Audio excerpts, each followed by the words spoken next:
how you place your paper pattern on your fabric does matter. So make sure that you have your pattern in a direction that you want.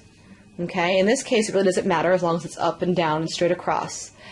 Also, you'll want to make sure that you cut one piece with the right side of the fabric facing up, and then another piece with the right side of the fabric facing down.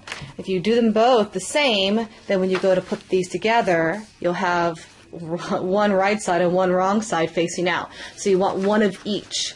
The fastest way to do this is to go ahead and fold your fabric in half, and you can do that wrong sides together or right sides together, and lay your pattern onto your fabric, pin in place, and then you can cut out. If you're not comfortable with that for any reason, then you can just cut each piece at a time. But again, make sure you have one in one direction cut and one in the other direction cut so that you don't have pieces that don't go together. Okay, so this is just going to be one style stocking, so you only need one for this project. You of course are welcome to make as many as you want of this one style. I'm going to go ahead and use some straight pins and pin this in place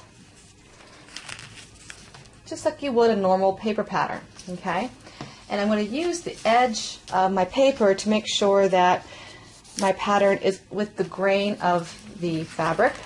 The grain is the direction that goes parallel to the selvage edges of the fabric.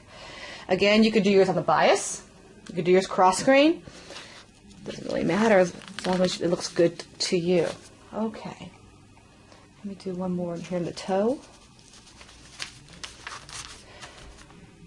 Okay.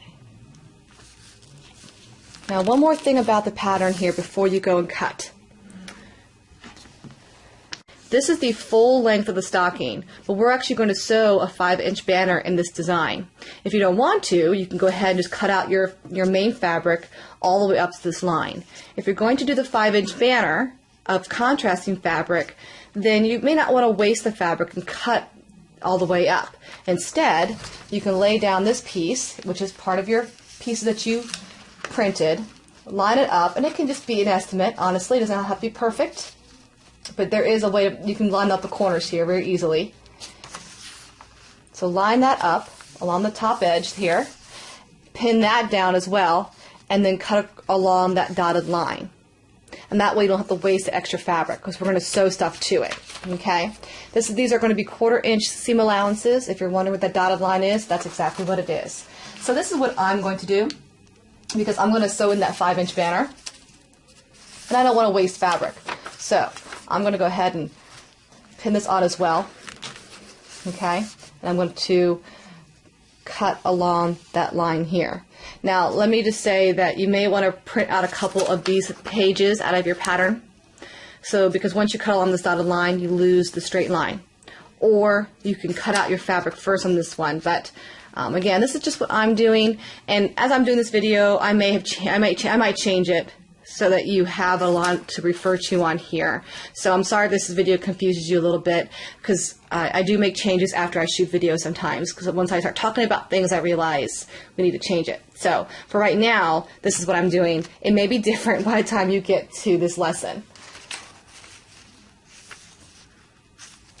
Okay, so let's go ahead and cut these out, and then I'll show you how to cut out the triangles and everything else, and then you can get to it, and that will be day 2.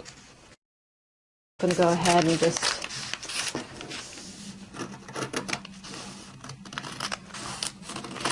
cut across here.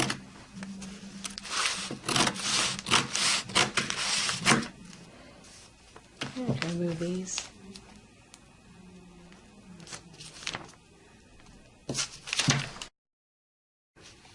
All right, so here is the main boot of the stocking. And so now we're going to cut out the 5-inch banner fabric that's going to go up here.